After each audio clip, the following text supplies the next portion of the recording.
This mask was made for the Asylum in 2018, and it's pretty much directly inspired by two things: the bad guy from Hellboy, Cronin, and also Bioshock, the computer game.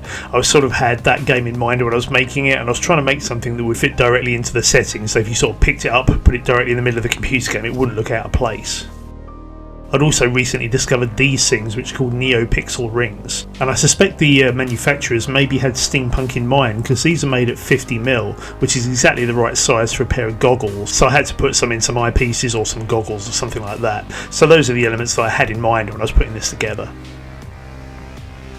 So I knew I wanted a smooth faceplate to the mask, and I didn't really know where to start, but then I saw this chrome mask online and I thought, that's got exactly the shape I need, and actually it looks pretty cool in of itself, but I really wanted it just for the contours of the face part.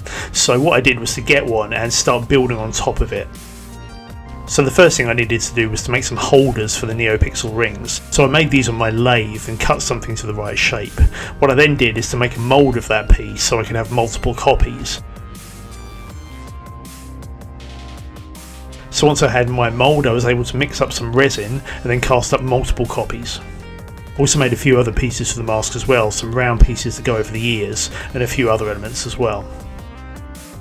Now the chrome mask is a little bit flimsy, so what I did was to reinforce it with some fiberglass. Once I had something that was a little bit more solid, I was able to drill out some holes to put in the eyepieces. Now as you can see, I've carefully marked out where these should go, because if you get them a little bit lopsided, it's really not going to work. So that's the first step done, and it's looking a little bit goofy, to be honest, so I need to build this out and stop it looking goofy. So what I've started doing is to build out the basic shape in foam, and foam is really good because you can sort of shape it very, very easily with a heat gun, and you can glue it and cut it very easily as well. So you can make up your curved surface quite easily, and then you can start adding things to it to make it a bit firmer. So what I want to do is add some fiberglass to it, as I had for other projects, and then build on top of that using some Bondo, which is car body filler. Now this is really just a slow process of slowly adding bits to the mask and slowly building up the shape that you want. It can sometimes take quite a long time to get into the right area, so it's really just a slow process of refinement. Once I had the basic shape that I wanted, I could then start sanding the shape down to get a smooth finish.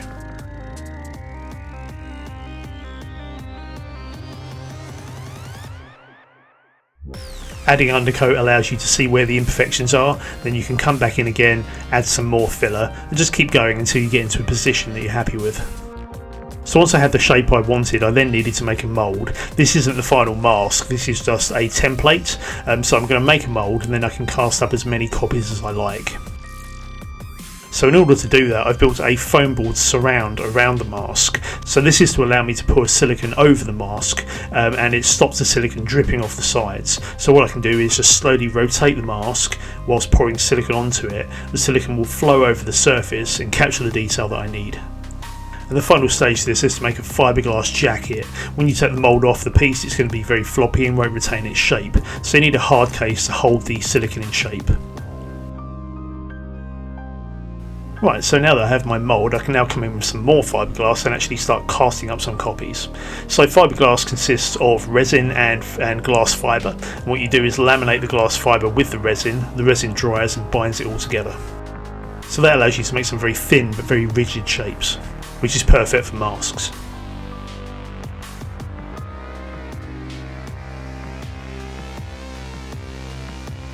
Now something else that I've learned from experience is if you're going to wear a mask for hours on end at a festival, you need some ventilation. So what I'm trying to do here is to actually build some ventilation into the mask. As you can see in the diagram, what I want to be able to do is pull air from the front of the mask and vent it out the back. So the idea being that as I breathe, it will suck my breath out, and that way the mask won't heat up so much. So what I've done is to get some thermoplastic, this is something called Kydex, and I've melted it and tried to bend it into shape so that it sort of follows the interior of the mask. It looks a little bit messy, but it does the trick. And as you can see, I've got a couple of outlets at the back there. Right, so there's my mask ready to go. So what I now need to do is to add some paint. And following my Bioshock theme, I decided to go for a rusty beat up look. So the way I did this was to paint the piece metallic. I then dabbed on some latex on the areas where I wanted the metal to show through. Once the latex had dried, I spray painted it black, and I could then scratch away the latex, revealing the metallic paint beneath.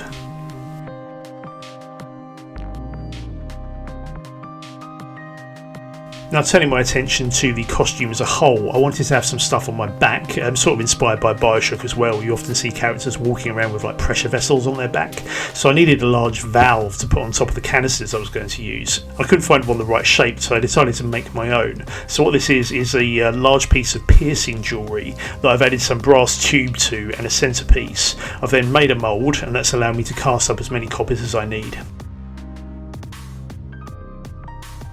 And there we go, I think they look quite nice on top of some canisters, and what they're made from is drain pipe, and the end stops are the same pieces I've used for the ears of the mask. And I've also got a large pressure gauge which has been sitting in the cupboard for years, so I think that's going to look pretty cool as a sort of a centrepiece between the two canisters.